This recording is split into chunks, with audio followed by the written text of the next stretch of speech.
നമ്മളിപ്പോ ഇന്നൊരു അടിപൊളി റെസിപ്പി ഉണ്ടാക്കാൻ പോവാണ് കേട്ടോ. രാവിലെ ബ്രേക്ക്ഫാസ്റ്റിനൊക്കെ കഴിക്കാൻ പറ്റിയ ഒരു ഐറ്റം കേട്ടോ. ഞാൻ ലക്ഷ്മി, നമ്മൾ ഇന്നൊരു ഹൈ റിച്ച് പ്രോട്ടീൻ എന്ത് പറഞ്ഞാലും അപ്പൊ നമുക്ക് നമ്മുടെ ഹെൽത്തി ബ്രേക്ക്ഫാസ്റ്റ് ഉണ്ടാക്കാം. അപ്പൊ ഫസ്റ്റ് നമുക്ക് വേണ്ടത് കുറച്ച് ഗ്രീക്ക് യോഗേർട്ട് ആണ് കേട്ടോ. ഒരു 2-3 സ്പൂൺ നമ്മൾ ഈ പ്ലേറ്റിലോട്ട് അങ്ങോട്ട് വെക്കുക. കുറച്ചങ്ങ് കോരി വെക്കാം ഗൈസ്. ഗൈസ്, ഇത് റീൽസിൽ കണ്ടിട്ടുള്ള അറിവ് മാത്രമേ ഉള്ളൂ കേട്ടോ ഞങ്ങൾക്ക്.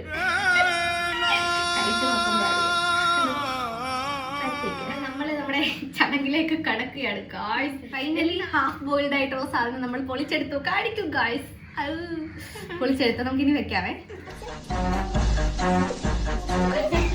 കുറച്ച് ഉപ്പിട്ട് കൊടുക്കാം. പിന്നെ കുറച്ച് കുരുമുളക് പൊടിയും കൂടിയാണ്.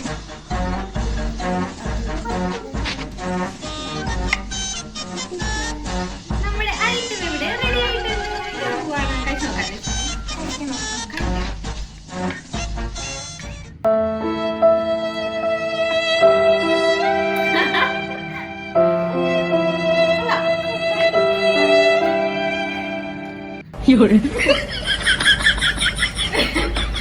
ആയിട്ട് കുറച്ചുകൂടി ഉപ്പിടാം.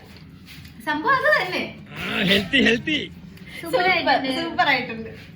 സംഭവം എന്ന് വെച്ചാൽ കുറച്ച് പുളിയും ഹാഫ് ബോയിൽഡ് എഗ്ഗിന്റെ ടേസ്റ്റും പിന്നെ പെപ്പർ ഉപ്പും കൂടിയുള്ളൊരു ടേസ്റ്റ്. നമ്മൾ മനസ്സ് ഉദ്ദേശിക്കുന്ന ആ ടേസ്റ്റ്, ഒരു ഡിഫറെന്റ് ആയിട്ടുള്ള ടേസ്റ്റ് അല്ലേ? അത്ര കൊള്ളാം അല്ലേ? പോവാണോ? കഴിച്ചിട്ട് പോവും. അപ്പൊ ഗൈസ്, നല്ലൊരു ഹെൽത്തി ബ്രേക്ക്ഫാസ്റ്റ് ആണ്. രാവിലെയൊക്കെ നമുക്ക് കഴിക്കാൻ പറ്റിയതാണ് അല്ലേ? ലക്ഷ്മി ഇഷ്ടമായോ? എന്ത് പറഞ്ഞാലും യെസ് എന്ന് പറയാൻ ഞാൻ പറഞ്ഞിട്ടുണ്ട്. അതുകൊണ്ടാ കാര്യമാക്കണ്ട. ബാക്കി കഴിക്കുമ്പോ നൈസായിട്ട് എസ്കേപ്പ് ആവാൻ നോക്കുവാണ് കേട്ടോ. എനിക്ക് എഗ്ഗിന്റെ കൂടെ ഈ പുളി വരുന്നത് ഇഷ്ടമല്ല കേട്ടോ. സത്യം വരുന്നതുണ്ടോ ഒരു സ്പൂൺ കഴിച്ചപ്പം? ചിലവർക്ക് ഇഷ്ടാകും, ചിലവർക്ക് ഇഷ്ടാവില്ല. നമുക്ക് ഒരുപാട് ഇഷ്ടമല്ല എങ്കിലും ഇഷ്ടമായി. എനിക്ക് ഇഷ്ടമായി. നിനക്ക് ഇഷ്ടമായില്ലേ? എനിക്ക് അത്രയ്ക്ക് ഇഷ്ടമായില്ല. നമുക്ക് അത്ര സത്യം പറഞ്ഞു കഴിച്ചോ മതി. അപ്പൊ ഇത്രയുള്ള ഇന്നത്തെ ചെറിയൊരു ബ്ലോഗ്, ചെറിയൊരു കുക്കിംഗ് അല്ല, ചെറിയൊരു ഹെൽത്തി ബ്രേക്ക്ഫാസ്റ്റ്. സത്യം പറയട്ടെ, ആദ്യം കഴിച്ചപ്പോ എനിക്ക് അത്ര ടേസ്റ്റ് ഇഷ്ടമായില്ല. പക്ഷെ കഴിച്ച് വന്നപ്പോ എനിക്ക് ഇഷ്ടമായി കേട്ടോ. നല്ല ടേസ്റ്റ് ഉണ്ട്. വേണേ നിങ്ങൾക്ക് ട്രൈ ചെയ്ത് നോക്കാം കേട്ടോ. ബൈ.